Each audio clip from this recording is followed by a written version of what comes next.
That's what this matchup reminds me of. I'm going with Justin Jefferson also because I just can't go with a DB over my wide receivers. We'll leave it at that, Nate. All right, so let me ask you this. Will A.J. Brown make the Titans pay for trading him? The big matchup today. Now, see, I love the way you put it. Now, they asked me, will he regret it? And I said, no, the Titans wanted to save money. Will he make them pay? Oh, absolutely. And let me tell you why he will make them pay. Because you know, Jalen Hurts is his boy. He came over here to help you, Jalen Hurts. Y'all can stop playing. You know they were talking about it in the offseason when they were working out together, even before they became teammates. And Jalen Brown came over there to Jalen Hurts, get his team right. Now Jalen Hurts today is going to help A.J. Brown pay his old team the revenge aspect he needs. Yes, he will make them pay. Yeah, I agree. Now, here's the thing. Certain players care about facing their older team, but coaches, they rarely do. They just want to get the dub. But I think Nick Sirianni is different. You're right. You remember a couple of weeks ago when Nick was playing up against the Colts, the Eagles Colts, and at the end of the game, he looked at the crowd and said, that was for Frank. That's because he's tied into the culture and what is, So today, he's going to look at that sideline for the Titans and say, that was for A.J. So, yeah, I feel like A.J. and Nick Sirianni and the Eagles will make the Titans regret trading him.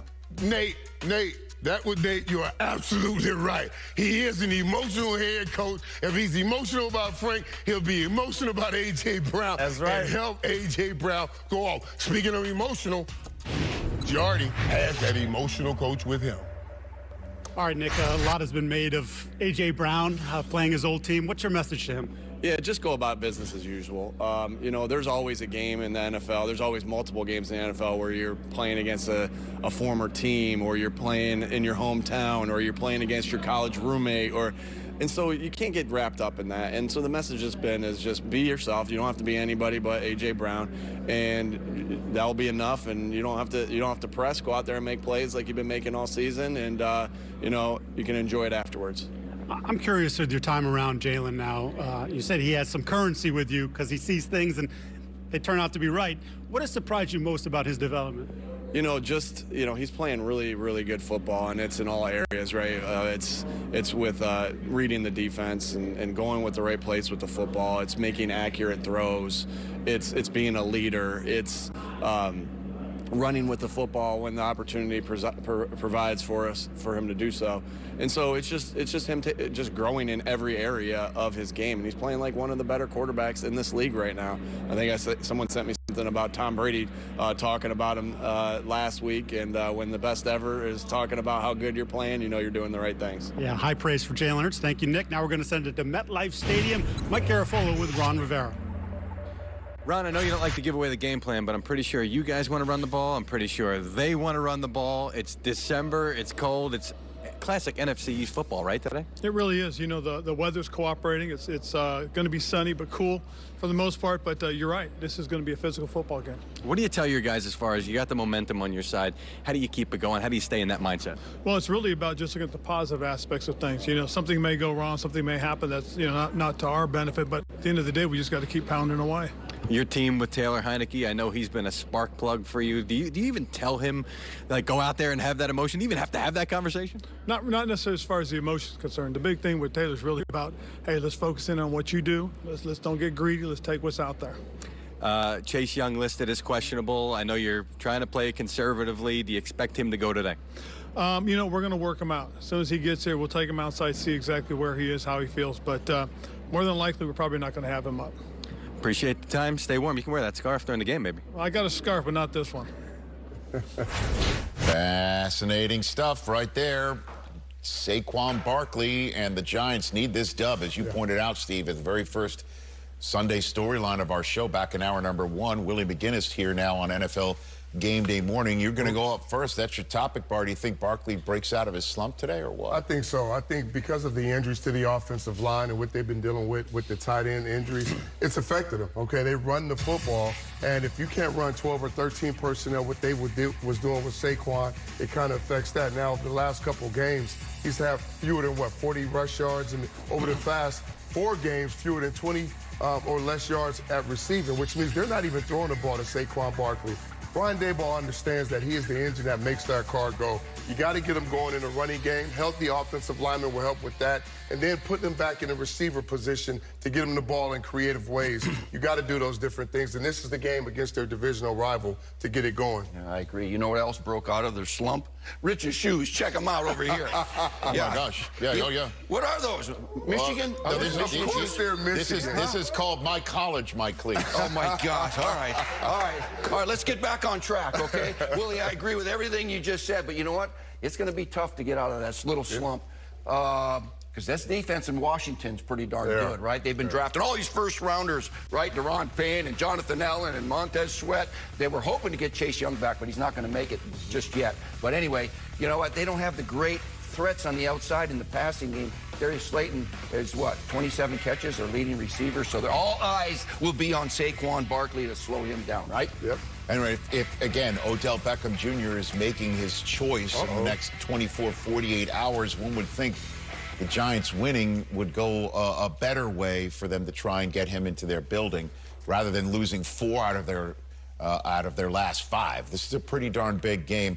As you can see in the AFC playoff picture, the Chiefs are in Cincinnati, the Jets are in Minnesota, the Titans are in Philadelphia, the Dolphins are in Miami, and the Bills are sitting on their couch with their feet up, having already won this week. It is a big weekend of activity coming up, and we start with the rematch in the AFC Championship game taking place in Cincinnati. Cameron Wolf, take it away.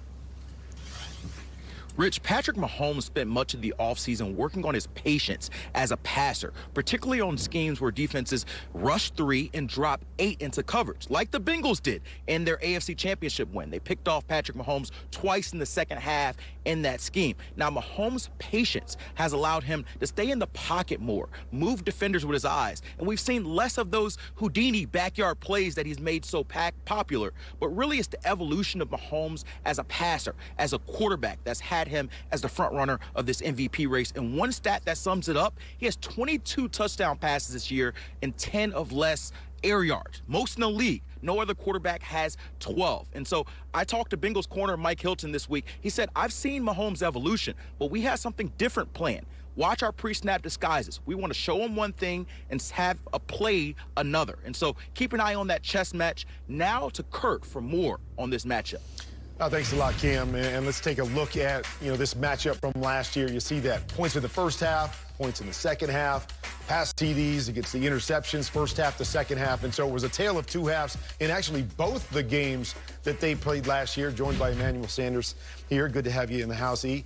And so let's talk a little bit about these struggles, because we see the struggles against the Bengals last year. Last week, against the Rams, they were 1 for 6 at scoring touchdowns inside the red zone. So Cam was talking about that drop 8 that the Bengals ran last year. And a lot of people thought it was in third down situations, but they actually did it here in the red zone as well. Watch, they're going to cover up the 5 offensive linemen, but look at the 2 defensive ends. We're going to pop our guy if we got a tight end on us. We're going to drop back into cover. So now we got 8 guys there, and there are just tough windows to throw into. So you talk about that patience. You got to have patience. Here we go once again. 8 guys dropping back, defensive ends. Now we're spying. We got to buy time. We got to be patient. Got to be patient. Then all of a sudden we see it. Now we're going to go hit Patrick Mahomes, and we're going to force a sack here late in the game. And so that's what this team did. It was over and over and over again. We cover the 5 so we can stop the run, but then we bang guys at the line of scrimmage and we drop into our zones and force Patrick Mahomes to try to find a hole. Wasn't able to do it last year. So, E, I mean, it was great stuff. It was a great plan that they had, and it wasn't just out in the field. They carried it down into the red zone. So, 100%. Keys to stop those struggles. I mean, for me, when you look at it, you got to be able to run the ball. Amen. But also, Patrick Mahomes, 10 incompletions last week. They struggled last week. So, for me, when I look at it, I know Andy Reid and Patrick Mahomes, they're going to get it right. They have a great offense. Last week, they racked over 400 yards of offense, 29 first downs. I know that they have the capability. Last year versus the Bengals, they didn't do so well, right? Six points in the second half in both of those games. But I got a feeling they're going to find it. And again, they got to find those holes in the windows. And it's hard because when you're dropping 8, it's tough. But and credit to the Bengals for doing that, you know what I mean? Because I feel like that's the formula that most teams are going to use. And, we talk a lot about the patience, but I don't believe down in the red zone patience is the key. To run around like that and think all of a sudden a hole's going to open up and you're going to find it at the right time is really hard. I think they've got to get the ball out quick and make a decision quick before everybody gets to drop. Get the ball into somebody's hands, and then somebody's going to have to make a play to get in the end zone. Don't be scared to run the ball either. But I mean, I tell you what, it's fun stuff to watch that cat and mouse stuff. That's great. That's great stuff, dog. Hey, I'm serious, man. Thank you. That's such great stuff, man. Over to you. We don't just swell bellies with laughter. You swell brain with knowledge.